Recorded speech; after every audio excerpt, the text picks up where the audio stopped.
Merely days after Trump and Modi, in fact, announced a joint statement on an India-US trade deal, we have the first trade delegation that has arrived in India and have been in India over the past few days. They've been meeting bureaucrats, diplomats, companies here for ease of doing business and building bridges between Washington, D.C. and New Delhi. Joining me right now is President and CEO of Business Council for International Understanding, Peter Tichansky. Thank you very much, Peter, for joining us. Thank you. Let me begin by asking you, how has this visit really been? You've been traveling from Bengaluru to New Delhi, and this is not your first visit to India. But what has changed dynamically over the past few decades? How is this visit significantly different when it comes to the trade deal? Because there was a lot of noise that we saw over the last 1 year, but that seems to be behind us. And now we are looking towards a historic trade deal among these strategic partners. Yeah. Well, the U.S. and India have, I think, nourished one another's societies and have really made each country better. And that's been, I hope, something that we've contributed to with this mission, which is really about the space industry. We brought 14 U.S.-based companies that are working in commercial space. And India has had a decades-long commitment to a space program. And now that the trade deal has, I think, really smoothed the way for renewed cooperation on a lot of levels within a lot of industries, our timing, I think, was really ideal in the sense that Ambassador Gore has arrived. He was very open in making it clear to the delegation that his job is to try and facilitate success stories and ensure that there can be new partnerships that make an impact and that help both the U.S. private sector, the Indian private sector, and contribute to a strengthening relationship. So, I think the reception that we've received has been extraordinary. We've met most of the right senior people in the different space agency, regulatory and operating institutions. And what was really most impressive to me was really how big and sophisticated the space industry is here. And there's been an appetite, I think, that's now begun to be partially nourished within the U.S. private sector. So, space has been an area that's obviously been very closely controlled by government and will continue to be so. And now I think this post-trade deal moment gives us a chance to really start forging some of those partnerships. Well, a great momentum, really. We were waiting for this moment to happen. Of course, we'll have to wait for the signing ceremony that happens in March, and negotiations will continue. Yes. But I want to focus on the space sector. Yeah. There's been a great coordination over the years and decades between NASA and ISRO. Yes. And I believe your delegation also met the chief of ISRO here in Bengaluru. Yes. How was that meeting? What were the takeaways for your delegation from that meeting? Well, our founder, President Eisenhower, was responsible for the launch of the creation of NASA, and the large industrial base in the U.S. that grew up around supporting NASA, has had a cutting edge, sort of leadership role, and has really wanted to have a stronger relationship with the Indian Space Agency. And there's just a sort of a new opening now. And the ISRO chair was very much reflecting this by allocating his time. So I think that it'll be very much up to the companies working within a kind of a framework between the two governments to find, their partners and negotiate their commercial terms. But, ISRO is a world-class institution. It was just always a little bit difficult to engage, and this chance to learn together, it's going to, I think, be a very consequential new partnership with these two very fine global agencies. So we're very hopeful that there'll be a year from now, a long series of new partnerships. Well, we've recently had a very historic moment when an Indian, went to space. Yeah. We had Group Captain Shubhranshu Shukla. Yes. And this happened after many, many years. And we've had Indian origin women, yes. Kalpana Chawla and Sunita Williams, creating history for NASA itself. In years from now or months from now, do we see more cooperation in this direction between NASA and ISRO? Will that be your expectation? Do you think there would be more missions that actually make new discoveries, these two democracies coming together to tell the world what is up there? Well, the role of government is to provide a regulatory framework for business to flourish. And when you talk about space, it's not as well organized, and all of the space companies are trying to seek some kind of harmony around how space is utilized. And there's a lot of space junk up there. There's risk of space vessels colliding, and so it will be a very dramatic, I think, and exciting few decades ahead. There may be, a period where there's asteroid mining, where there's data centers being propelled, being housed on space vessels, space vehicles. So it's it's going to be, exciting few decades ahead. And, Axiom Space's launch with an Indian astronaut is just a great symbol of how India already has such a, strong space program.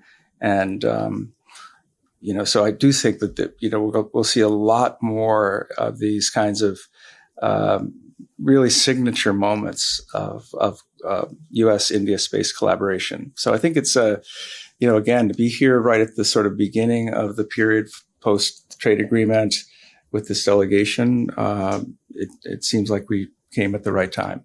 Lastly, tell us a little about Business Council for International Understanding and its focus towards India. You told me that you've been in India quite a few times over the years.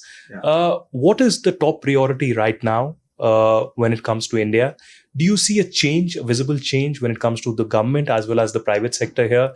I saw a lot of companies, Amazon, Planet and others, who are part of the delegation. What are their views when it comes to India? Would they want to invest more? Would they want more cooperation, more investments to take place in future? Yeah, I mean, there was a time when India wasn't a necessary market for a lot of US-based multinationals, but that time is long since gone. And really since the early 90s with really important reforms, India is, much too big to ignore. And there's just been this sort of great period of, back and forth. The Indian American community has gotten, even more influential at all levels of society. All of us that live in the United States have really been nourished by having people from India origin in our lives. And I think that the civil nuclear deal was a real point of maturation where Indian Americans really, demonstrated their political capabilities in the U.S. Prime Minister Modi's had, a very important, role in strengthening the two-way trade. And I think he's seen as someone that's very pro-business, and that resonates with the U.S. private sector. So a lot of success has happened in these last few decades. And,